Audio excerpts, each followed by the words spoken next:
Hi guys, Spanners here, and I am here to figure out what you reckon about Formula One. So, in our mailbag episodes, we used to say, hey, ask us a question. But I realized that that was inadvertently elevating our opinion, or my opinion, above that of the audience. And really, we don't know a lot more than you guys when it comes to any technical details or any inside knowledge about Formula One.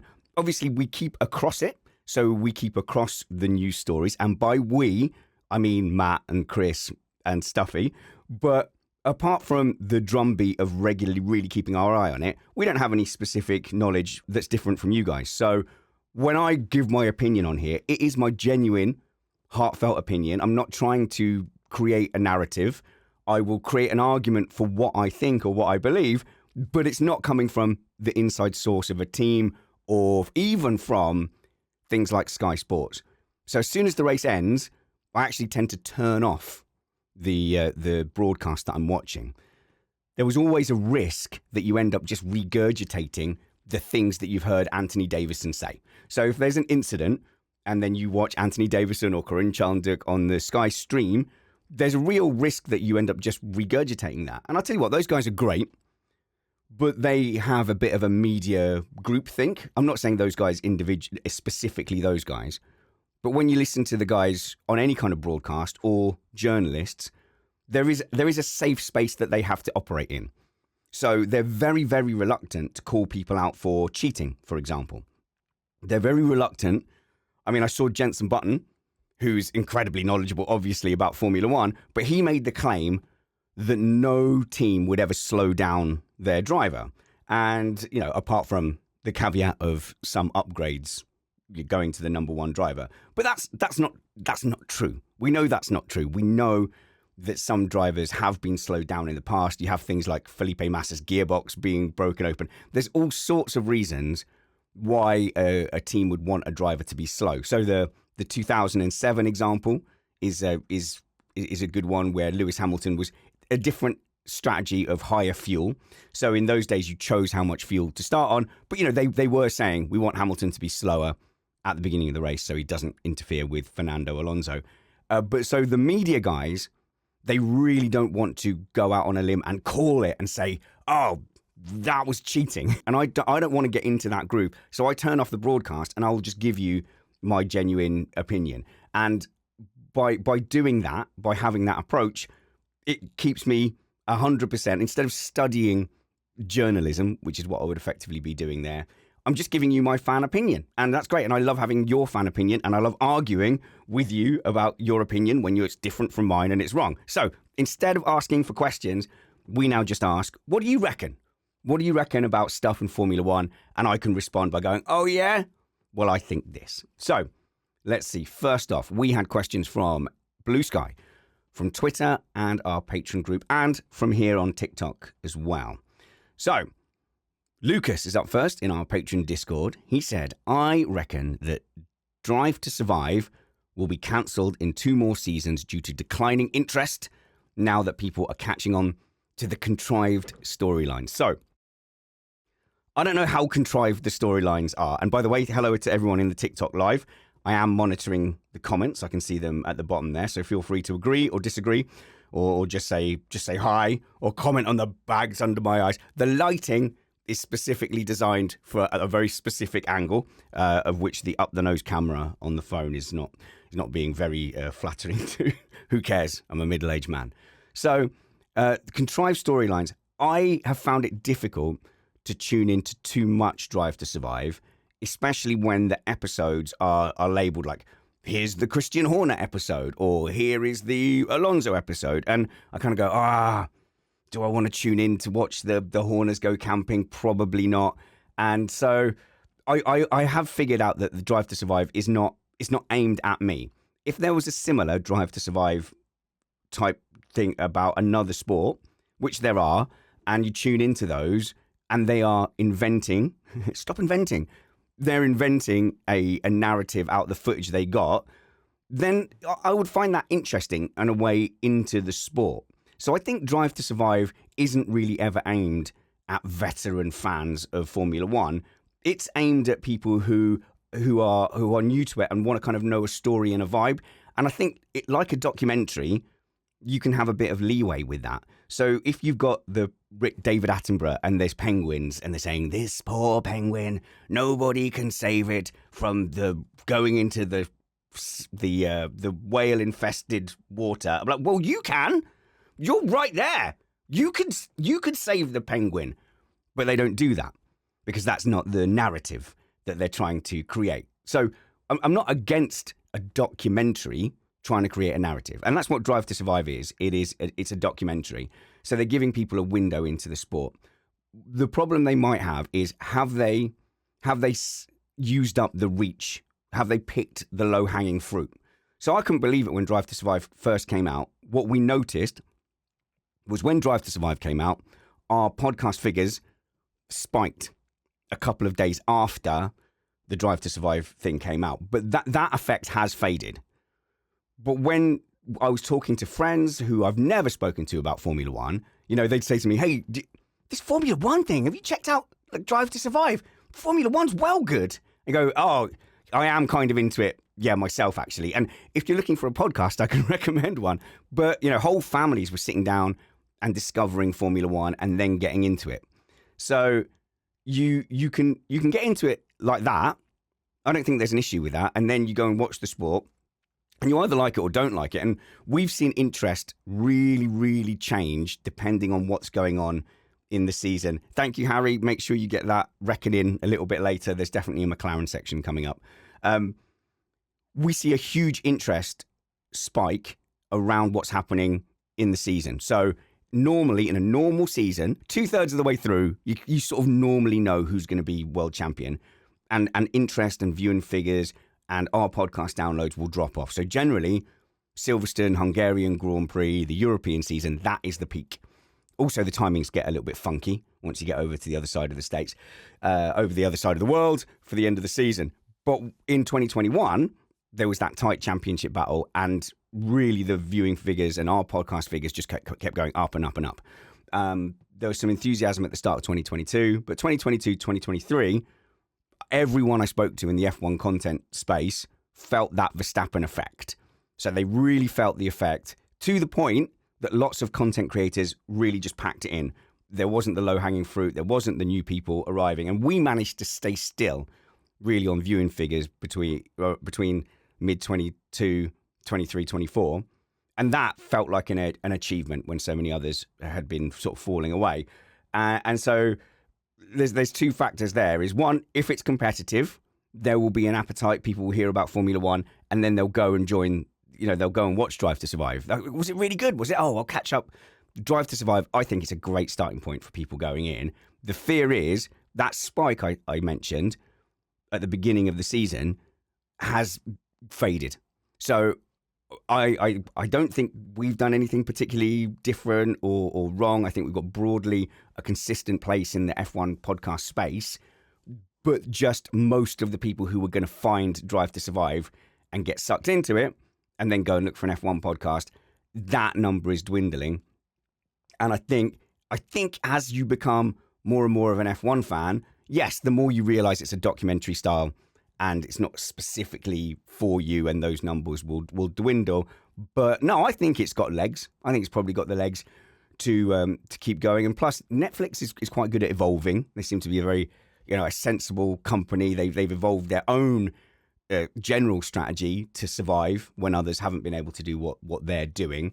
And I think maybe you'll get Drive to Survive just start to adapt to, well, let's go for some retention with our people who've watched us before, instead of that out-and-out new person documentary style.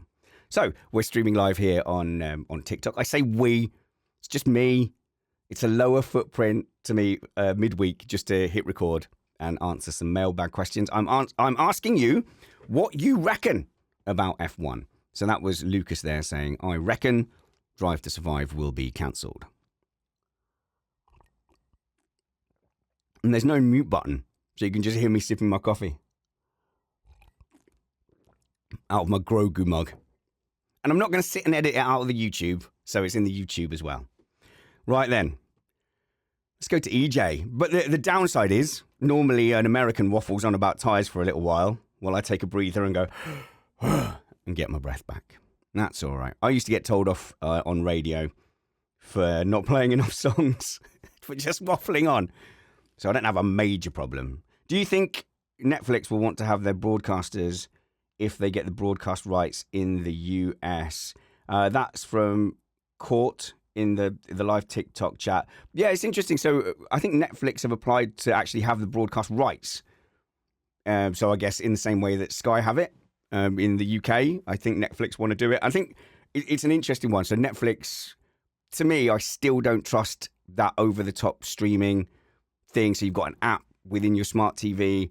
Are they able to stream that as consistently as just like a satellite signal or a cable signal? I just feel like the tech isn't quite there for most people, for the majority of people, to be able to enjoy a seamless experience. Loads of people complained about the boxing. There was the Tyson one. I think they tried to stream that live. It didn't go so well. So at the moment, I would worry if the primary way to watch Formula One was on Netflix. I'm not sure they're quite set up for that yet. So here we go. I was going to do EJ's question. This will be a quick one, I think. I reckon FOM, Liberty Media, will get their own candidate for FIA president and then take control of both the rights and the sporting side, including all the lower classes. So you'd have to get into FOM, Liberty Media's mind here to try and say, well, how much of a problem is the FIA president at the moment? And I think it's borderline. He's saying a lot of things. He's getting a lot of negative press and attention. He's upsetting the drivers. But is it existential? I think he's probably a smart enough guy to know where the line is. He needs to show strength because he's basically got, I think how it works is all the FIA, like local countries, they each have a person. So there'll be a Swedish FIA person and they all get a vote. So all those motorsport associations, those local ones, will get a vote for president. And I guess their funding and their futures are in the hands of the main body of Mohammed bin Sulayem. So if he's looking after, this is not an allegation or anything, this is just me reckoning stuff. If he's looking after those various associations or they are benefiting from the way he does things and they're happy and they keep voting for him, I don't think there's anything Liberty Media or FOM can do about it unless it gets to the ultimate point where they say, right, he's causing us too much problems. He's actually costing us money. That would be the thing. If he's somehow costing them money, then they would have to go down that route of, well, we'll just be Formula race cars for a bit until we can wrestle or buy the rights from the FIA. And I think they would be able to. The FIA would fail, it would crumble, and then it would just be down to money. Here's a check. Can we please have the rights back to call it Formula One? That would be possible. I really think it would be possible, but it would be a hassle. Like, it would definitely be a hassle, right? And people don't like a hassle. So at the moment, I think Mohammed bin Sulayem is going to have to do a lot more to motivate Liberty Media into action. Nikki says, I reckon the rookies will cause carnage in the sprint races this year, and some cars won't make it to the start line of the Grand Prix. Okay, that's interesting. So I'm gonna say no to you, Nikki, about the specific point that I think you're making about the sprint races, which is that some cars won't make it to the start line, and then immediately actually realize that you're correct. So if you look at Williams in the Brazilian Grand Prix, did Albon's car smash up? One of the cars didn't make it to the grid for the main Grand Prix, right? Come on, help me out, live chat. Show me that you're better than YouTube chat by telling me which Williams. I think only one Williams started the Brazilian Grand Prix, because they both had incidents. Albon, was it Albon, right? They both had incidents in the sprint race or in the practice races. So yeah, so actually you're right. That could be a possibility. And that is Colapinto in rookie mode. So we know that we like Colapinto. We know that he's fast. We can see he's fast. And poor Jack Doohan. Did you see the press conference today? Just being asked, do you think there's an issue with an Argentinian sponsor coming over and sponsoring Alpine, who is a known backer of the reserve driver who signed a multi-year deal? Do you think there's any kind of problem with that? And they're like, And poor Doohan had to sit there and go, no, of course not. I'm completely secure. I think the writing's on the wall. The giveaway is when they announced the Alpine race suits and the name tags were actually in Velcro, so they can just rip Doohan right off there. So I think, he's doomed there. But yeah, so the rookies that you're going to have on the grid, and I count rookie as someone who hasn't done a full season. You're going to have Bortoleto, Hadjar, Colapinto. I think these guys, they're obviously very talented. They're obviously very fast. But have you got young people? Have you got any young people in your life? I've got a 14-year-old, nearly 15, really great lad, really sensible, really nice lad. He came and did the Missed Apex karting with us. And I was worried about him. And I was saying to the other drivers who were in his little practice session, right, there's a 14-year-old. My son's there. He's on the grid. He's 14. Just, give him a bit of space. I've told he's going to be very sensible. I've had a big, long chat with him. Just a heads up, don't go firing him off into the wall or anything. And he may behave a little bit differently. And so, come on, you are going to be sensible. Like, yeah, definitely, Dad. I'm definitely going to be sensible. First lap, ahead of him is Brad Philpott, about 4 kart lengths in front. Yeah, Brad Philpott, quite good at driving, class champion at the Nordschleife, sends it from 4 car lengths back, hits Brad. Brad's fine. Brad's able to handle it. Spins off into the barrier, right underneath the balcony that I'm stood on, and looks up at me. And I'm like, what did I just say? But it's young people. The younger you are, I think you can't moderate that rush of blood that you get. That sporting rush of blood. If you're a cricketer or a baseballer, you go, that's the one. I'm going to knock this out of the park. And then you get caught out, or it goes and scuttles your wickets. I think, the chances of that thing happening to youth is much higher. So with the amount of rookies and young drivers we've got on the grid, actually, Nicky, I reckon that you're right. That will mean that we'll have some races where they won't make the start of the Grand Prix. But the carnage level in general will be higher. Court's disagreeing. I don't see the rookies having any issues with the pointy end of the grid, but can cause chaos. I think it's going to be a lot of issues, especially once if there's rain anywhere. I think more rookies on the grid is going to be much more problems as well. And also, we've had quite a mature grid for quite a long time. And it's actually been a relatively sensible grid. If you think about how much negative attention Magnussen was attracting, he wasn't being that wild compared to what we've seen from drivers in the past. So I think we've been used to a sensible grid. I think we're going to be quite surprised, actually, by how correct Nicky is. All right, let's go down the line. We answered this last week a little bit. Stephen Taylor. I reckon Liberty will make the last few rounds into championship playoffs to guarantee the title isn't decided until the final round, especially if one team romps away under the new regs. So, I'm only reading this again because it links into the point I was making earlier. We see, with our viewing figures, with our download figures, if the championship fight is still on, more people tune in. And I'm guessing the Liberty Media see that with their viewing figures as well. And so I think that's going to be incredibly hard for them to resist. And they will at least try to move more sprint races to the back end, maybe weight the points to the back end as well. Anything to just slightly extend the competition, because you only have to keep the championship open 5 or 6 more races, and that's going to be a significant monetary payoff with those figures. You could even do a technical regulation in the middle of the season, couldn't you? What effect would that have? A little non-championship affecting, but big, big policing of a certain braking system, and you go, oh, turns out we found something. We've dug around and we have found something. Or you go, oh, actually, we need to clarify. No, hey, no one's accusing anyone of cheating. We know that you've done what you can around the regulations, but should we just have a little clarification? Let's just have a little clarification to make sure that we're all extending the championship. I mean, staying within the technical regulations. And our viewing figures, our download figures did a lot better for a lot longer because I believe that Red Bull were nerfed mid-season. I know some of you cheekily disagree with me. I've got yelled at a lot. Of all the things I've got yelled at for this season, I reckon that Red Bull had asymmetric braking taken away from them in the middle of the season. That's got yelled at, like in person as well, by most sport professionals. But I'm sticking to my guns. I think something definitely happened to Red Bull, and everyone will have made more money out of that. And then, now this bit is just tinfoil hat. Then you realise that your decision might actually cost Red Bull the championship because McLaren are really getting strong as the season goes on. But then, what did we find out? Found out they've got flexible wings, haven't we? And then they get their wings clipped, almost literally, which redresses the balance, and Verstappen and Red Bull stay champions. Okay, fine.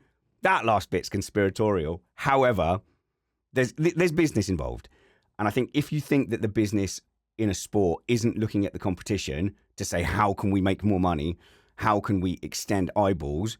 And you think that they wouldn't manipulate the championship, or you could do it in much more good faith ways. You could just have a regulation set that takes away one team's advantage, couldn't you? Yeah, 2020. If 2021 had been another 2019, 2020, that would have been really boring. But the regulation set specifically took away the toys from Mercedes and closed the gap. Harry said, I think Red Bull fell off because of many big people quitting and lost motivation for the rest of the season. Yeah, that's possible as well. And you can reckon, you can reckon what you want to reckon. But I reckon that. I reckon, because I saw that thing where they I think it was Australia, where he seized the one side rear, or in exactly the way you would expect if that asymmetric device had basically been too heavy for the spring to put it back into the middle and just stayed on one side. And then look, you've got an asymmetric brake problem. And then you've got all this suspicion of asymmetric device. Coincidences happen, I guess. But that's what I reckon. Justin, I reckon that by next season, we'll get more points playing positions, ideally for all classified finishers. I agree, Justin. I think this continues Liberty's trend of needing to make everything action-packed. Now the battle for P16 will mean something. The battle for P16 should mean something. Now, if you're following my TikToks, I did one on South Coast Karting. Thank you, South Coast Karting, for hosting Brad and his viewers and some influencers. I've got some content around that coming out, as will Callum McIntyre, Alex Van Gien, and Brad Philpott. And, I made a TikTok saying, go karting, go racing. And if I was to go racing and there was never any kind of, heat system or weight classes, or ideally now some age classes, if there was nothing for me to fight for, it's fun. But once your position is settled, or your points are settled, or there's nothing more to gain, it really, really does make a difference. It makes a huge difference. And so in those kind of karting events, because there's going to be a C final, a B final, and an A final, there's always something to shoot for. I was never, ever going to win that tournament. There's absolutely no chance that I was going to beat the likes of Brad. In fact, look, here's the gap to me and Brad Philpott.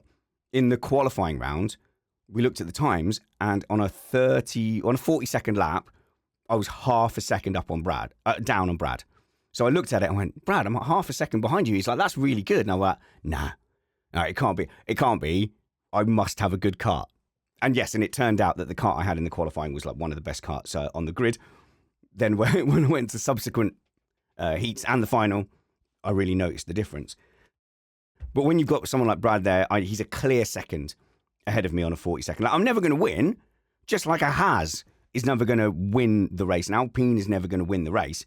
So, yeah, there should be motivation all the way down. My motivation was, can I sneak into the A final? Can I sneak into the back of the A final? And I did. And actually, I outperformed myself, and I got to the A final, and everyone was too good, and they all disappeared. If I'd have been in the B final, I'd have been competing tooth and nail for a race win with people around my level. And that's what I love about iRacing as well. It puts you into the categories and into the races with people you can fight for. So we've got a championship where Williams just shouldn't fight. They should just go home. It makes no difference whether they get that overtake, whether that brilliant strategy comes off or not. Like, none of that should matter. And there's still this residual feeling from people who were watching F1 from the olden days, well, like me, who remember it being 6 points, only the top 6 scoring points. And it's not enough. It wasn't enough. And it did make, from P7 to P8, it did make it meaningless. From the viewer's point of view, and you'd get this very rare occasion where someone would score a point, and it was magic. It's this magical achievement to score this 1 point.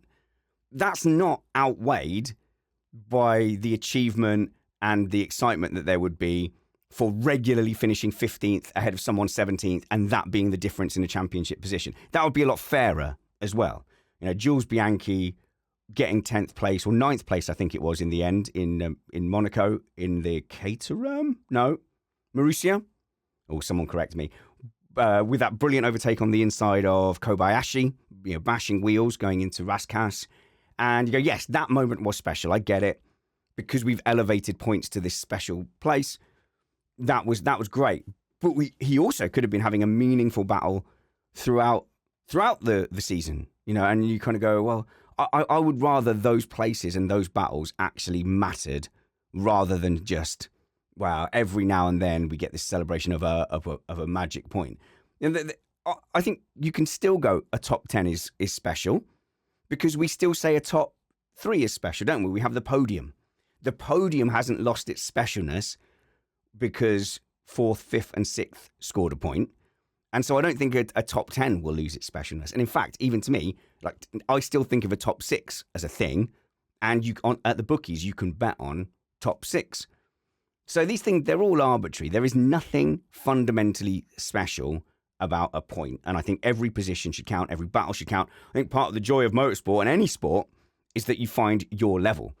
So if you're at a local sports club and you're the best player on the team, or you're in a local tennis league and you're just beating everyone, you're just in the wrong league. You need to go up to the next league. You need to find the level where you can compete. And there's a joy in sport for that. I support Colchester United, whether they're bad or really bad, and I don't only support them if they're on a great cup run. You watch the games where, Division 4, and this idea that F1 or motorsport is somehow different to other sports. Other sports compete for points all the way up and down the tiers. All right, we're into some of the teams now. This is Marcio asking a question, and I think this one was off of. I think this one was from Twitter. I reckon Kimi Antonelli will start beating Boy George regularly starting in Austria. No, that was in our Discord. So when's the Austrian Grand Prix? It's like race 6 or 7, something like that. I wonder if rookies will take a little bit of time. I think me and Matt always tend to say 6 months for someone even changing teams to get up to speed. For a rookie, I think you want to give them a little bit of time to get to the top level. So now it's saying, right, is George Russell at the top level? So my personal thinking is over a lap, he's possibly as fast as anyone. The big caveat is what was going on with Lewis Hamilton last season. Whether he has just aged out and isn't very good anymore, or he was having some specific issue with the car, that doesn't matter. The point is that he was off qualifying pace. So probably exacerbated by the fact that Russell was regularly on qualifying pace and doing really well in qualifying. So I think George Russell is probably there or thereabouts in qualifying. And it's probably an easier skill for the rookies to do that one lap and to qualify well. I think it would be really rare and strange now to see a rookie come in and say be a second off of George Russell. So he's going to be there or thereabouts, I'd reckon, in qualifying. But race pace is the big skill, and that's the one that drivers have struggled with, that we saw Piastri come in and struggle with, that we actually see Russell struggling with to maybe a lessening degree, but you certainly saw that when he first started with Mercedes as well. So that it is an unknown as to whether he'll hold up on race pace and be able to start regularly beating George Russell.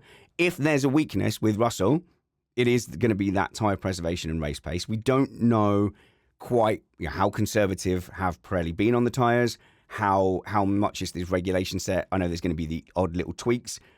Is it going to be a season where the race pace is determined by tyre life? If so, I would say then that makes George Russell beatable. But whether Kimi Antonelli will start doing it that quickly, I don't know. I think what we know about George Russell is he can deliver a result, he can win a race, and so Kimi Antonelli will have to be at a very, very high level to start regularly beating George Russell. I think that is a tough ask. I think Russell is going to be on top of him for a while. Oh, it feels like a big.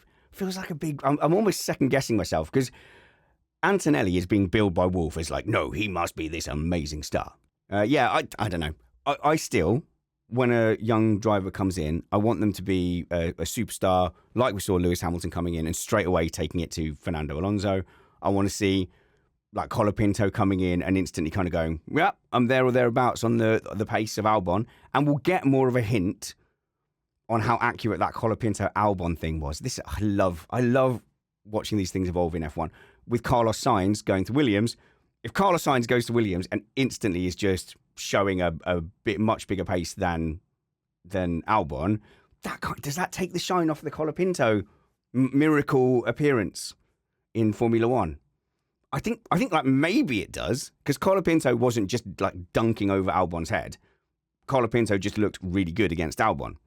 If Carlos Sainz goes in there and shows that Albon's maybe not getting everything out that Williams, I mean, that's maybe an Argentinian sponsor that's going to start wondering whether they signed the right check. All right, let's see. I reckon, says Toby, or rather should I say that I hope that we'll see fireworks between George and Max this year. Okay, I am slightly ashamed of my personal approach to this, because it is such schoolyard drama and handbags, and the journalists were giddy about it. And Max, you won't believe what George says. And I was that as well. I was totally down that path as well, where I was desperate for more. I wanted to hear, I wanted more incidents. I wanted some kind of follow up to that. I'm going to put you up in the wall. And Russell, I have to say, Russell looked genuinely rattled by the I'm going to put you in the wall. And then him and Toto Wolff came out really, really strong in the press. But for me, I think Max, that doesn't bother Max at all. That's completely his MO.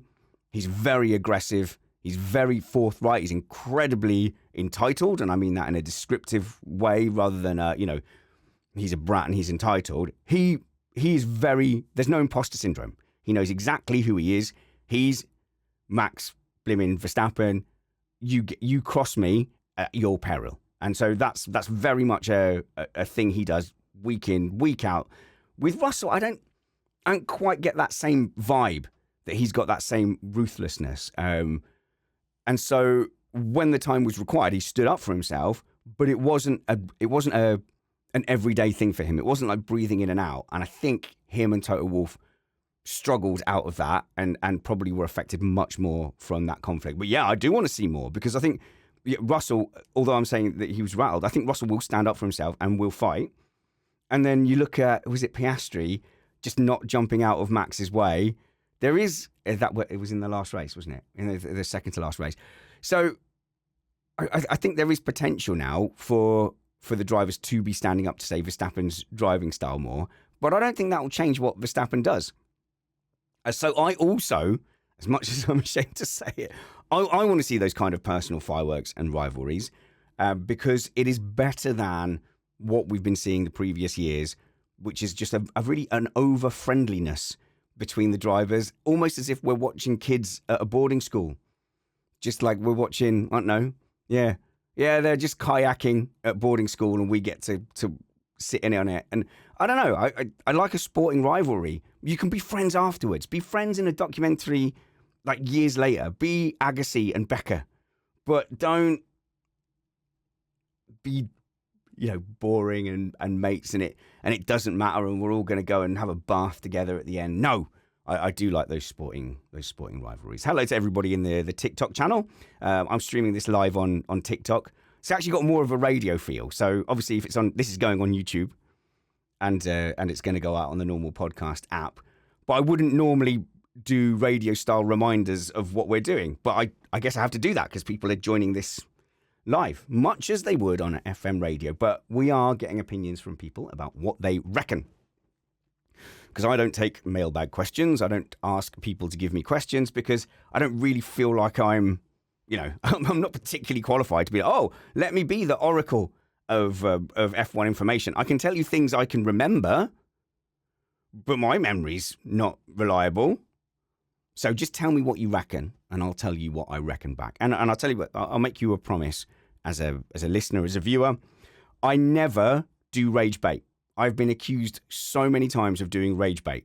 Okay, I promise you, if my opinion is mostly genuine, right? There's some exceptions, and I'll give you the exceptions.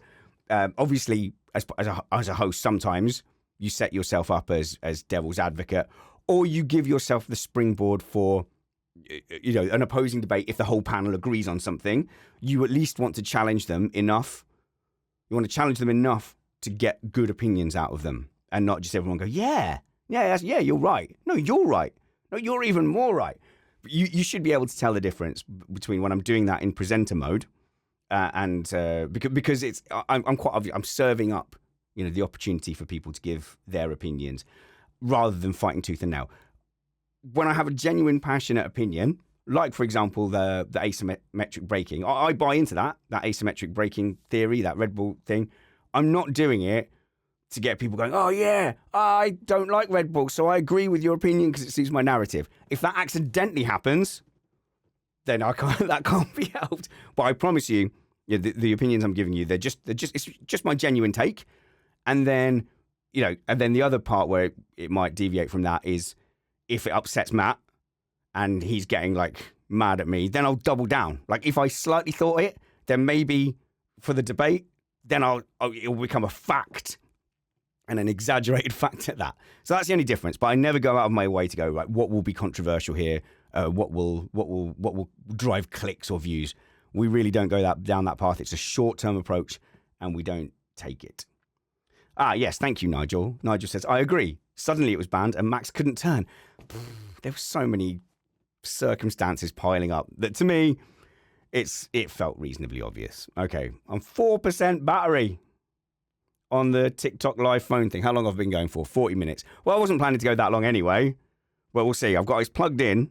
That's why it's precariously balanced. Some Red Bull ones then. This is from TikTok's N. He said, what do you reckon the chances are that we get confirmation of Max leaving Red Bull by the end of the season? No, you're meant to say, I'm going to change it for you. N says, I reckon that we're going to get confirmation of Max leaving Red Bull by the end of the season. Note, my personal opinion is that he wants to see what 2026 looks like, and then hope that the weight of his reputation opens doors for whatever car is dominant. So I think his hope is stay with Red Bull. 2026, Red Bull have come out. They nail that regulation set. He stays there till 2028. Leaves as, what is he now? 4-time world champion.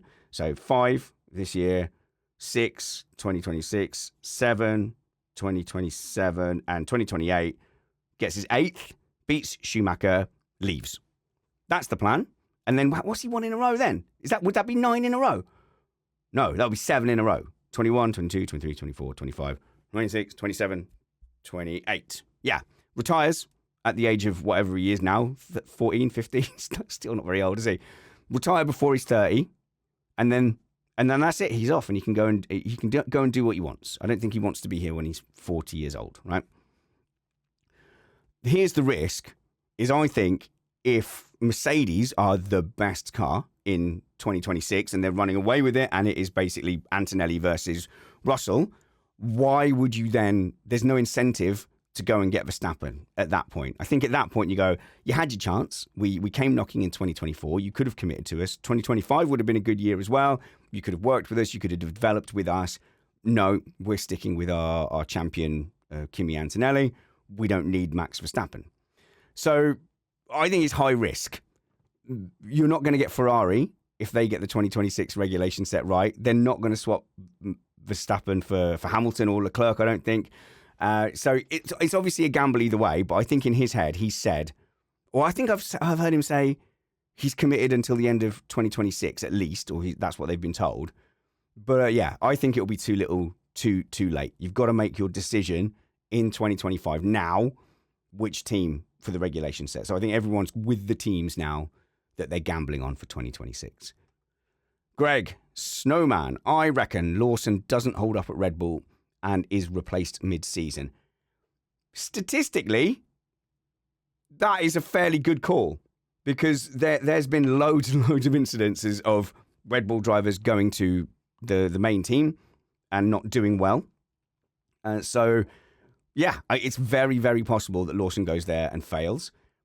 I don't think it's a talent hire. I'm not saying that Lawson isn't talented.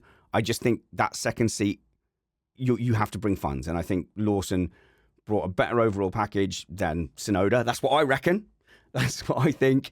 And so, yeah, he's going in there that he's somehow funded his shot at Red Bull. I don't personally believe the second Red Bull seat gets the same shot at doing well as Verstappen's seat, whether that be because the cars are different or because whether it's so set up towards Max that the second driver doesn't get a look in. So I genuinely think that's an issue for the second driver going in.